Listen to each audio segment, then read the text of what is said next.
E como nós cremos na ressurreição de Jesus, assim também esse mesmo poder que ressuscitou Jesus, esse mesmo poder, pela fé que nós temos em Jesus, pode ser operado em nós. Então, se eu creio que Jesus foi ressuscitado pelo poder de Deus, eu também posso crer que pelo poder de Deus eu posso vencer os meus pecados.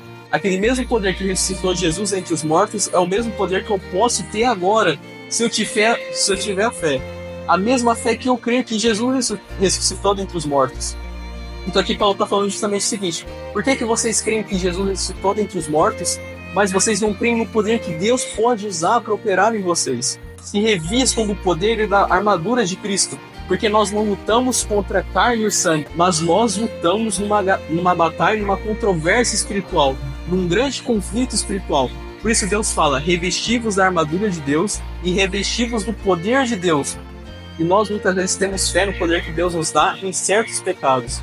Mas quando a gente olha outros pecados, nós olhamos para aqueles pecados com uma dificuldade tão grande de vencer aquele pecado, como se Deus não tivesse o poder de operar em nós o seu poder e vencer também aquele pecado. Então nós confiamos que Deus pode nos livrar em certas situações que demandam um poder de Deus, mas em outras situações nós simplesmente desprezamos o poder de Deus e nós não cremos que Ele pode atuar em nós.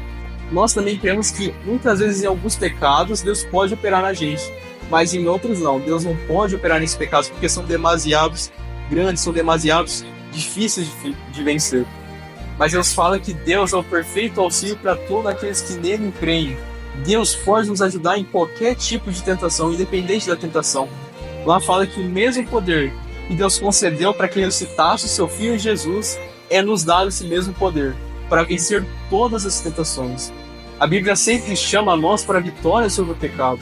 A Bíblia sempre chama a nós para abandonar o pecado por meio da graça de Jesus. Por meio da graça de Jesus não tem pecado que a gente não possa vencer.